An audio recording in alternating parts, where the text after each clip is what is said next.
Covishield എന്നുള്ള covid vaccine എടുത്തവരിൽ രക്തക്കുഴലുകളിൽ ബ്ലഡ് ക്ലോട്ട് ഉണ്ടാകാമെന്ന് കോവിഷീൽഡ് ഉണ്ടാക്കിയ ആസ്ട്രാസെനക തന്നെ UK കോടതിയിൽ സമ്മതിച്ചു എന്നുള്ളൊരു കാര്യം നിങ്ങളെല്ലാവരും അറിഞ്ഞു കാണും.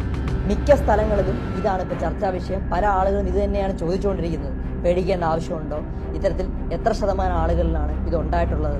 നിങ്ങൾ മനസ്സിലാക്കേണ്ടത് 1 മില്യൺ ആളുകളിൽ 3 ആളുകൾക്കാണ് ഇത്തരത്തിലുള്ള ബ്ലഡ് ക്ലോട്ട് ഉണ്ടായിരിക്കുന്നത്. അത്രയധികം ആളുകളിലാണ് ഉണ്ടായത്.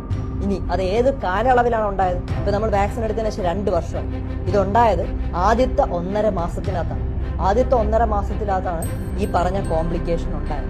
അതിനുശേഷം വേറെ കോംപ്ലിക്കേഷൻസ് ഒന്നും റിപ്പോർട്ട് ചെയ്തിട്ടില്ല. അപ്പൊ അതുകൊണ്ട് തന്നെ അമിതമായി പേടിക്കരുത്. നമ്മൾ ചെയ്യേണ്ടത്, നമ്മൾ ഹെൽത്തി ആയിട്ടുള്ള ഒരു ലൈഫ് സ്റ്റൈൽ ഈ സമയത്ത് കൊണ്ടുപോവുകയാണ് ചെയ്യേണ്ടത്. ധാരാളം വെള്ളം കുടിക്കുക, കൃത്യമായിട്ടുള്ള രീതിയിൽ 30 മിനിറ്റ് മുതൽ 40 മിനിറ്റ് വ്യായാമം ചെയ്യുക, മാനസിക സമ്മർദ്ദം കുറച്ച് വയ്ക്കുക, മറ്റു അസുഖങ്ങളുണ്ടെങ്കിൽ അതെല്ലാം കൺട്രോൾ ചെയ്ത് വയ്ക്കുക. അമിതമായി പേടിച്ച് ഈ വാർത്തകളെല്ലാം കണ്ട് പേടിച്ച് ഇല്ലാത്ത അസുഖങ്ങളൊന്നും വരുത്താതിരിക്കുക. മാക്സിമം ആളുകളിലോട്ട് ഈ ഒരു കാര്യം ചെയ്യാം.